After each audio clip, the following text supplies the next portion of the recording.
Hello everyone, welcome back to our channel. आज की video में डिस्कस करेंगे 23 अक्टूबर से रिलेटेड करंट अफेयर के इम्पोर्टेंट क्वेश्चन। फर्स्ट क्वेश्चन है हमारे पास, 24वीं नेशनल पैरा स्विमिंग चैंपियनशिप 2024 की मेज़बानी कौन सा राज्य कर रहा है। नेशनल पैरा स्विमिंग चैंपियनशिप 2024 इसकी मेज़बानी कर रहा है गोवा। बी ऑप्शन सही आंसर है। कौन सा संस्करण है इस चैंपियनशिप का, तो ये 24वां संस्करण है। देश भर के पैरा एथलीट्स इस चैंपियनशिप में भाग लेंगे और गोवा राज्य जो है इसकी मेजबानी कर रहा है। क्वेश्चन रिलेटेड है गोवा से, तो चलिए मैप में देखते हैं गोवा को। गोवा की राजधानी है पणजी, यहाँ के मुख्यमंत्री हैं प्रमोद सावंत और यहाँ के गवर्नर हैं पीसी श्रीधरन पिल्लई। चलिए नेक्स्ट क्वेश्चन देखते हैं।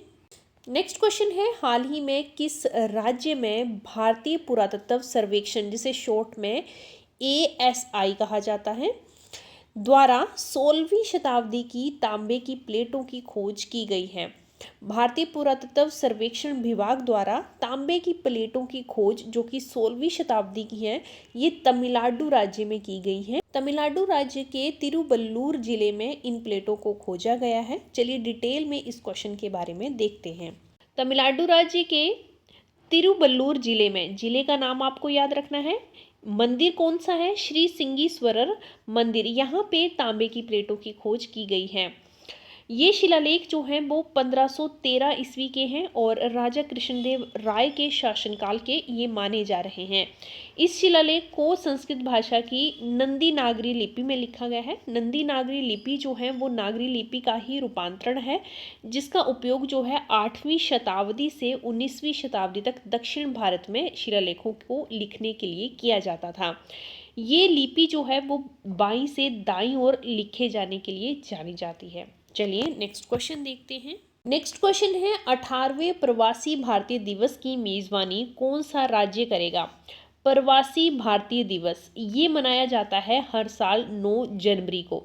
तो जो 18वां प्रवासी भारतीय दिवस आयोजन किया जाएगा वो मेजबानी जो है उड़ीसा राज्य करेगी 2025 में। चलिए डिटेल में इस क्वेश्चन के बारे में देखते हैं। उड़ीसा राज्य की राजधानी भुवनेश्वर में प्रवासी भारतीय दिवस का आयोजन किया जाएगा और ये आयोजन 8 जनवरी से 10 जनवरी तक चलेगा। 2025 में ये आयोजन किया जाएगा। हर साल प्रवासी भारतीय दिवस जो है वो 9 जनवरी को मनाया जाता है। क्यों मनाया जाता है? क्योंकि 9 जनवरी 1915 को महात्मा गांधी जो है वो दक्षिण अफ्रीका से भारत वापस लौटे थे और इसी की याद में इस दिन को प्रवासी भारतीय दिवस के रूप में मनाया जाता है। 2015 के बाद हर 2 सालों में ये भारतीय प्रवासी दिवस का आयोजन किया जाता है।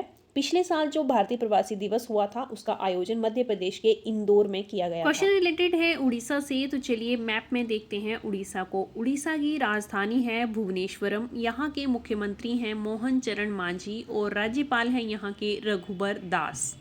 नेक्स्ट क्वेश्चन है, असम राज्य में भूमि अधिकार योजना का कौन सा संस्करण हाल ही में शुरू किया गया है। भूमि अधिकार योजना का 3रा संस्करण जो है वो असम राज्य में शुरू किया गया है। असम राज्य के मुख्यमंत्री द्वारा वसुंधरा 3.0 योजना का शुभारंभ असम के गुवाहाटी में किया गया है। यही यहाँ पे बताया गया है। असम के मुख्यमंत्री हैं हेमंत बिस्वा शर्मा और इन्हीं के द्वारा मिशन वसुंधरा 3.0 का शुभारंभ किया गया है। नेक्स्ट क्वेश्चन है, अंतर्राष्ट्रीय मुद्रा कोष जिसे शॉर्ट में IMF कहा जाता है द्वारा जारी रिपोर्ट के अनुसार 2024 में दुनिया का कुल सार्वजनिक ऋण कितना होने की संभावना है। 2024 मीन्स इसी वर्ष दुनिया का जो कुल सार्वजनिक ऋण है वो $100 ट्रिलियन से अधिक होने की संभावना जो है वो IMF द्वारा जताई गई है। नेक्स्ट है, हाल ही में किस राज्य ने नागरिकों की सड़क सुरक्षा सुनिश्चित करने के लिए सिटीजन सेंटिनल मोबाइल ऐप को लॉन्च किया है। सिटीजन सेंटिनल इस ऐप को लॉन्च किया गया है हाल ही में केरल सरकार द्वारा। ए ऑप्शन सही आंसर है।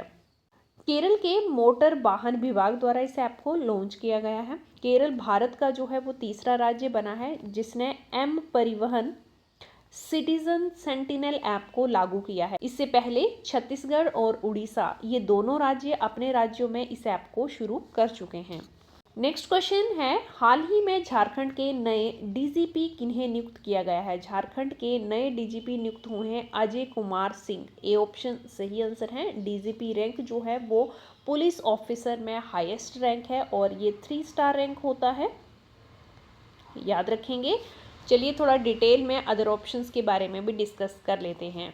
विक्रम देव को हाल ही में कोयला मंत्रालय में सचिव पद के लिए नियुक्त किया गया है। आकाश त्रिपाठी, हाल ही में केंद्र सरकार द्वारा इन्हें डिजिटल इंडिया कॉरपोरेशन का प्रबंधक निदेशक नियुक्त किया गया है। प्रवीण कुमार की बात करें तो प्रवीण वशिष्ठ जो है वो सीनियर आईपीएस अधिकारी हैं और इन्हें आंतरिक सुरक्षा मामलों के लिए विशेष सचिव जो है वो नियुक्त किया गया है। हाल ही में ये नियुक्तियां हुई हैं, तो आपको इनके नाम और किन पद पे इन्हें नियुक्त किया गया है याद रखना है। नेक्स्ट एंड लास्ट क्वेश्चन है, हाल ही में हैरिकेन ऑस्कर चक्रवात ने किन देशों को प्रभावित किया है? हैरिकेन ऑस्कर चक्रवात से प्रभावित हुए हैं बहामास और क्यूबा। ये दोनों देश जो हैं वो इस चक्रवात से प्रभावित हुए हैं, तो सी ऑप्शन जो है वो इसका सही उत्तर है। इस चक्रवात की रफ्तार जो है वो 130 किलोमीटर प्रति घंटा थी। चक्रवातों को गति के आधार पर 5 श्रेणियों में डिवाइड किया गया है, श्रेणी 1 से लेकर 5 तक। श्रेणी 5 जो है वो सबसे गंभीर मानी जाती है, क्योंकि इसमें हवा की गति जो है 157 मील प्रति घंटे से भी अधिक होती हैं। तो आपको ये देश याद रखने हैं और चक्रवात का नाम याद रखना है। इससे रिलेटेड क्वेश्चन जो है एग्जाम में डायरेक्टली पूछे जाते हैं कि इस चक्रवात ने किस देश को प्रभावित किया है। आई होप ये वीडियो आपके लिए इन्फॉर्मेटिव रही होगी। वीडियो पसंद आए तो लाइक शेयर ज़रूर कर दें। Thanks for watching.